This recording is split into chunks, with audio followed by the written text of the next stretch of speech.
You're listening to The Money Hour with your host, Tina Mitchell, on Alternative Talk, AM 1150. Now, back to the show with local mortgage and finance expert, Tina Mitchell. Welcome back to the Money Hour with your host and mortgage expert Tina Mitchell right here on 1150 AM KKNW, the Saturday, September 16th show. I am committed to providing you knowledge needed to be successful in every area regarding your finances. Knowledge is power, and that's what you'll receive from listening to my show. If you're hearing my show at a different time or day, you are listening to a rebroadcast, but you can always call the show at 1-855-400-1150 or online at themoneyhour.com to ask any questions or get connected with the guests that I have on the show today. In studio right now, Denny Conner, president of Conner Remodeling and Design, and we're going to be talking about monetizing your home. Denny, thank you so much for coming back in studio. Thanks for having me. And a little bit about Denny. Denny Conner has been helping greater Seattle homeowners transform their homes through remodeling since 1980, realizing that there was often a gap between the design clients brought him and what they could afford. He helped pioneer the design build service in the early 1990s. He founded his company with the goal of establishing a home remodeling and construction business that treats its customers with dignity and respect. Remodeling has been Denny's lifelong passion, and there's nothing he likes better than shaping homes to fit the owner's lifestyle. He has served as chairman of the Remodelers Council, has been named Remodel of the Year by Master Builders Association of King and Snohomish counties, was awarded Remodeling Big 50, and has earned Certified Aging in Place Specialist and Certified Graduate Remodeler designations from the National Association of Home Builders. Denny has also studied naturopathic medicine and has degrees in psychology and interfaith ministry. So, Denny, we're talking today about monetizing your home, which I would imagine that could be a beneficial conversation for a lot of homeowners out there. So what does it mean to monetize your home?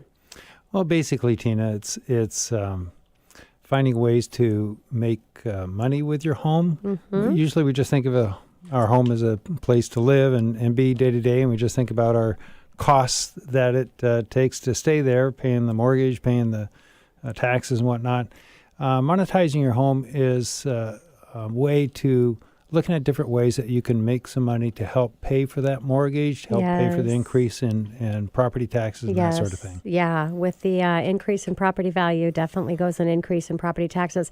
And I'm glad to have this conversation because I know that there are some homeowners out there that actually use their home for a cash machine and whole different topic. So we're going to talk about getting your home to make money for you rather than using the equity and spending that money on other things, which could be another show. So Denny, what are some of the ways that you can get revenue from your home? Well, there's a lot of Airbnb, vacation rentals is in the news quite a bit. That's clearly one way to go about it. That can involve anything from developing an accessory dwelling unit in your home and renting that out, or just home sharing and sharing a part of your home. Yes. So there accessory dwelling units can be developed within your home, or there can be detached dwelling units on your property. There's certain rules that you have to follow to develop those things. Yes. But those can be used for long-term rental or vacation rental. There are people that are sharing rooms with other home, and there's websites like roomster.com for people to find a room to share. My daughter's actually checking into that right now herself as a way to save some money. And there's quite a few places out there. It's astounding how many people that are willing to share a room in their home, which is great, especially for people where the kids have grown and they moved on and they have extra bedrooms, and it's a way to help the empty nesters make additional money if they want to share their home, or if somebody is one partner's passed away and it's a single individual staying in the home and they want to stay in their home, they can share that. Yes. And possibly get some help around the house as well. There you go. It could be multiple benefits. So you talked about ADU and DADU. Can anyone in Seattle build a SAT? There's guidelines for it pretty much. In Seattle, I don't know the rules as well on the east side, but in Seattle you have to have an additional parking space unless you're in a designated area for growth, like in Ballard, for example. Okay. Well, that can be challenging in Seattle with that extra parking space. It can be, and that's a hurdle that we have clients that come to us that want to develop an ADU or a DADU, the DADU, detached separate building. And so you just have to figure out ways to accommodate parking, and there's some creative ways you can accommodate that. But so an ADU, I think if it's attached, it can be close to 1,000 square feet. If it's detached and not part of the house, it would have to be smaller. I think maximum footprint of 450 square feet, but you can make it 2 stories. Okay. So if you were building as an attached or a detached dwelling unit, what are the costs associated to that? I know it probably varies quite a bit. Oh, it varies a lot. Yeah, yeah. If you're creating something from scratch, if you have, we designed one for a backyard in West Seattle. It had a very large lot, and we were designing for the remodel on the home, as well as this accessory dwelling unit in the backyard. And she decided, well, she wanted to do the home remodel first, and so the accessory dwelling unit will happen later. That's probably in the range of $250,000, give or take. Okay. And you can do something in your home for, again, gosh, a lot of people are making use of the basements, and which is a great idea. Yeah, and if you're actually creating an accessory dwelling unit, it has to have a separate entrance. You can't come through your house and then down into the basement. It has to have its own separate exterior entrance. There's several other rules about ceiling height. We have had basements where we had to dig them down or raise the house up to get that height. Okay. That definitely costs a lot more. Of course. But maybe $150,000 to renovate a space in a basement to accommodate a ADU. Yeah, okay. And I know that there's been a lot of changes. I mean, the Airbnb, it really took off, and it took off pretty quickly as far as a way to make additional income by having people come in and live in your property, especially in the Seattle, because it's such a popular place for people to come visit. So what rules have changed around that? And with the rules, are people grandfathered in? And because I know there's been a lot of updates. That hasn't actually settled out yet. It hasn't. Okay. So what are some of the things that are on the list of possibly? Well, what are the things that? Because I know it has to be owner occupied, right? Yes. You have to. It has to be your primary residence. If it's an ADU, if you're developing an ADU in your home, then you have to live in part of the home. Okay. You can live in the smaller dwelling unit, the accessory dwelling unit, and rent out the bigger part of the house. What about for Airbnb? Airbnb, you know what? The Airbnb, you don't have to have an ADU. You can just share part of your home. Okay. It's always good to consider safety features. There are no rules per se yet about fire egress safety, for example. Okay. For Airbnb, there are regulations that Seattle is considering to limit the number of homes or apartments that or condominiums that are taken off of the long-term rental market going to vacation rental because it's competing with the long-term rental. Yeah, makes sense. But there are a lot of people, anybody that's probably already converted to have renting their apartment or their condominium or their home as a vacation rental probably would get grandfathered in. You think so? But that's still to be determined. Yes, yeah. Always changes going on, especially in the Seattle market. So who should consider this? Gosh, anybody that wants to get up on their mortgage a little bit, help to pay off some debt, help to pay off those student loans if they actually have gotten that first mortgage and they want to pay off those student loans.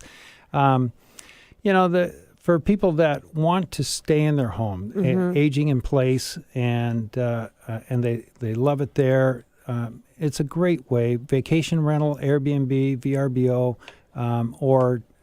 or just developing an ADU so that they can stay in their home and make some money that will help pay for, the property taxes are going up along with the property values.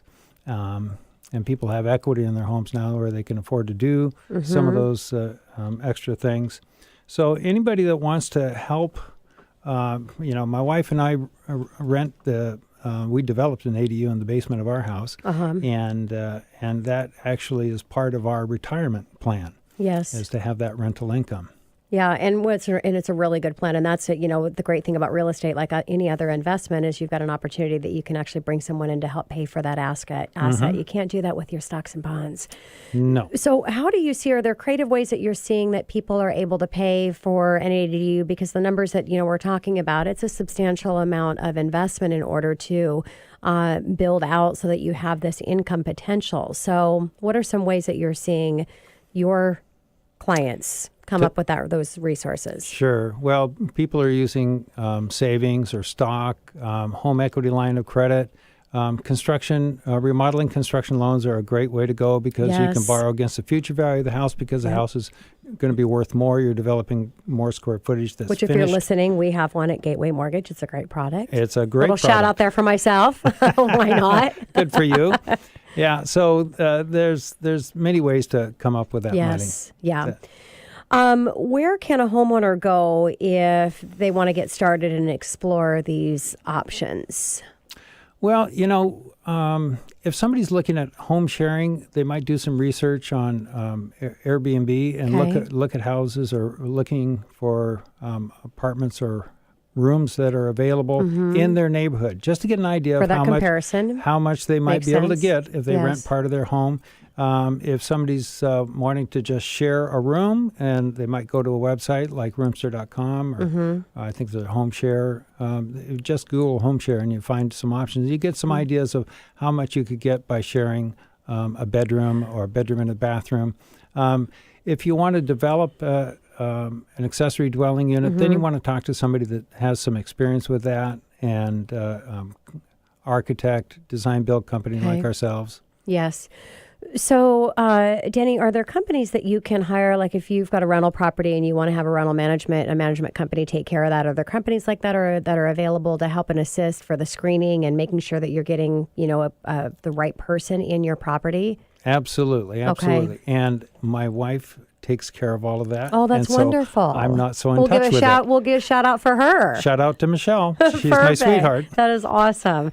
So as we're wrapping up time here, Denny, are there any other suggestions that you have for my listeners if they're considering using some of these ideas that you've shared in monetizing their home and bringing in some income? Sure. Any suggestions? Well, just do some research on it first to see how much you think you can bring in, and you want to weigh out the cost of developing the space as versus how much money you can make from it. It's developing an ADU or a detached ADU is a pretty significant investment. So that's going to have a longer return investment on the investment, but it's worth looking at. Yeah. So the advice, you heard it from Denny, is really do your research and make sure you get connected with the right people. And again, that's what the show is all about. And that's why I'm here for the Money Hours, bringing in experts in all area of your finances so that you can get connected with the people that you need to make the right financial decision. Denny, thank you so much for coming back in studio. Enjoyed having a conversation with you. Thank you, Tina. And coming up next in the Money Hour, managing market volatility, I have Tony Sablon with Ultimate Wealth Strategies, New York Life, right here on 1150 AM KKNW after the short break.